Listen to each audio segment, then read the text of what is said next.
পণ্যের দাম বাড়ছে যেভাবে, আয় সেভাবে বাড়ছে না। টানা ২৪ মাস ধরে দেশে মূল্যস্ফীতির হারের চেয়ে মজুরি বৃদ্ধির হার কম।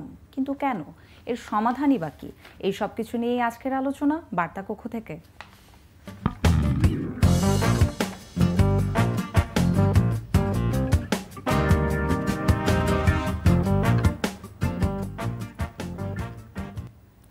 স্বাগত প্রথম আলোর আয়োজন বার্তা কক্ষ থেকে। সাথে আছি আমি নিকিতা নন্দিনী। দর্শক, বার্তা কক্ষ থেকে আজ আমার সাথে আছেন প্রথম আলোর বিশেষ প্রতিবেদক জাহাঙ্গীর শাহ। জাহাঙ্গীর ভাই, শুরুতেই আসলে দর্শকদের জানিয়েছি আমাদের আজকের বিষয় পণ্যের দাম বাড়ে যেভাবে, আয় সেভাবে বাড়ে না। আমি আলোচনাটা মূল্যস্ফীতি নিয়েই শুরু করতে চাই, কারণ এটা দীর্ঘ সময় ধরে আমরা এইটা নিয়ে, উচ্চ মূল্যস্ফীতির যে সমস্যাটা হচ্ছে সেটা নিয়ে আলোচনা করছি।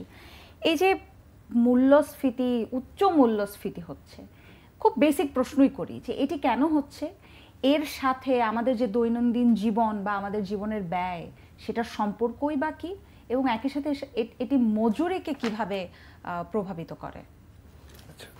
ধন্যবাদ নিকিতা।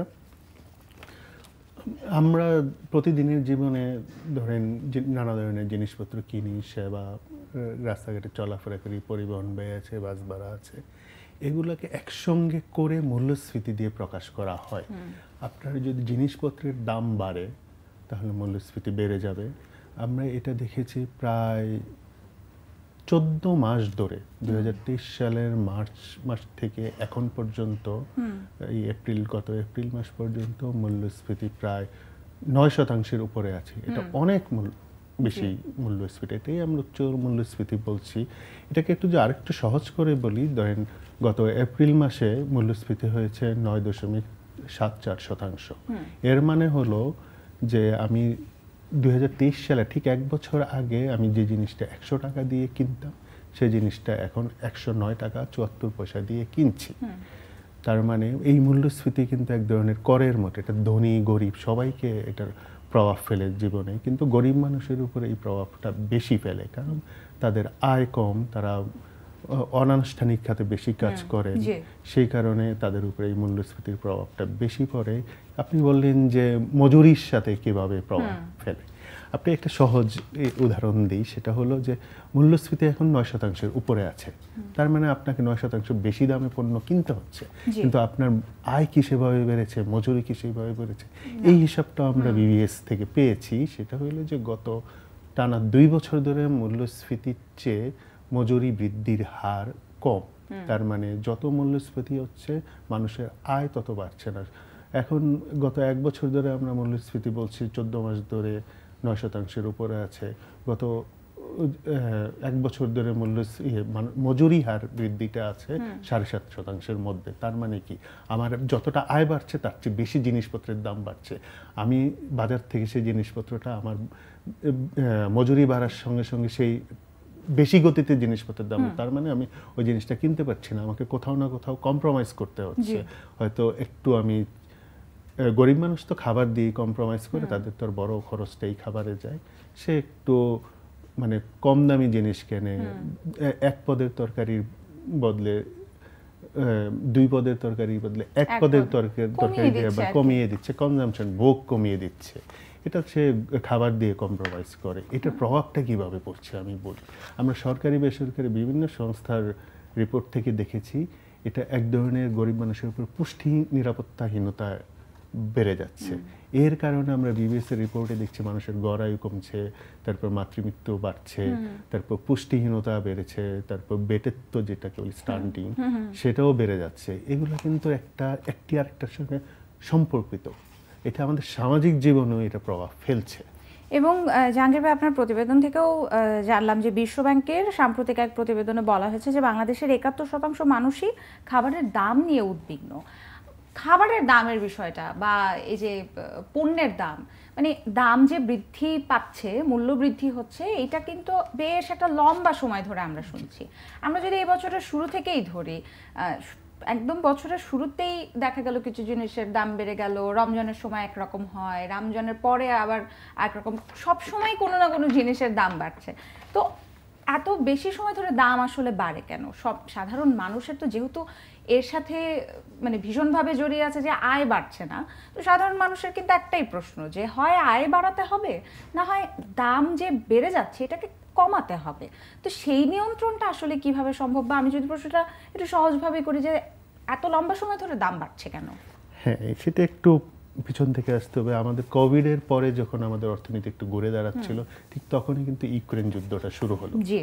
তখন আন্তর্জাতিক বাজারে সব কিছুর জিনিসের দাম বেড়ে গেল, পরিবহন খরচ, জাহাজের খরচ বেড়ে গেল। তাতে আমরা আমদানি নির্ভর, অনেকটা আমদানি নির্ভর দেশ, ফলে আমাদের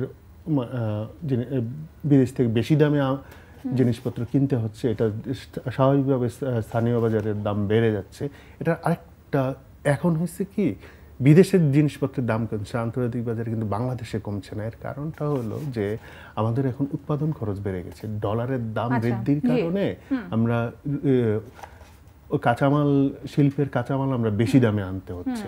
ফলে আমাদের যখন আমরা একটা ফিনিশ প্রোডাক্ট তৈরি করি সেটার দাম কিন্তু বেড়ে যাচ্ছে। ফলে আমাদের স্থানীয়ভাবে উৎপাদিত জিনিসের দামও বেড়ে যাচ্ছে।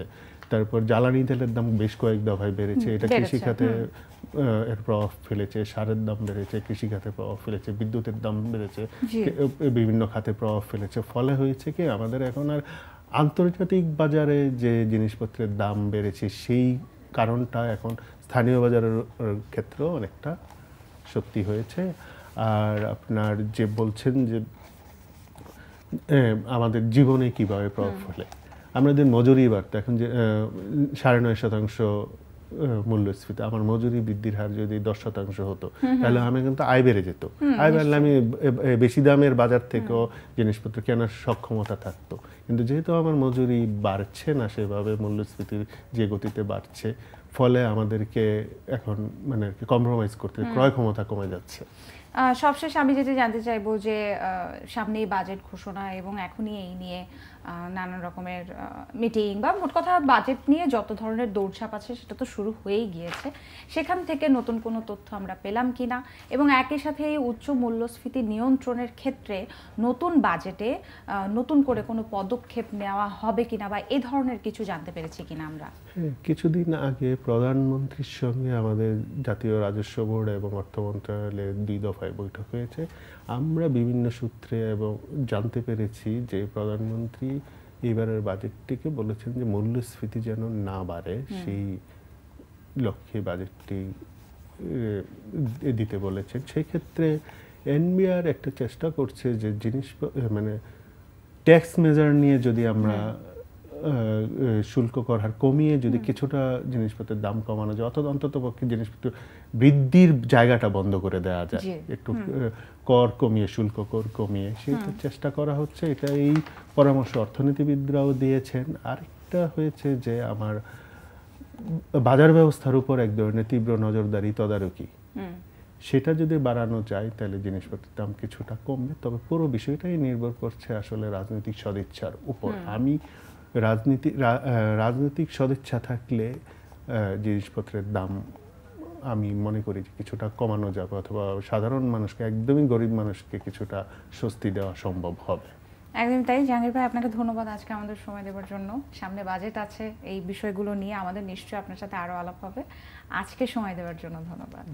দর্শক, আমার সাথে আছেন প্রথম আলোর বিশেষ প্রতিবেদক জাহাঙ্গীর। আমরা আলাপ করলাম পণ্যের দাম বাড়ে যেভাবে, আয় বাড়ে না সেভাবে। আপনি কি ভাবছেন আমাদের জানাতে পারেন কমেন্ট সেকশনে।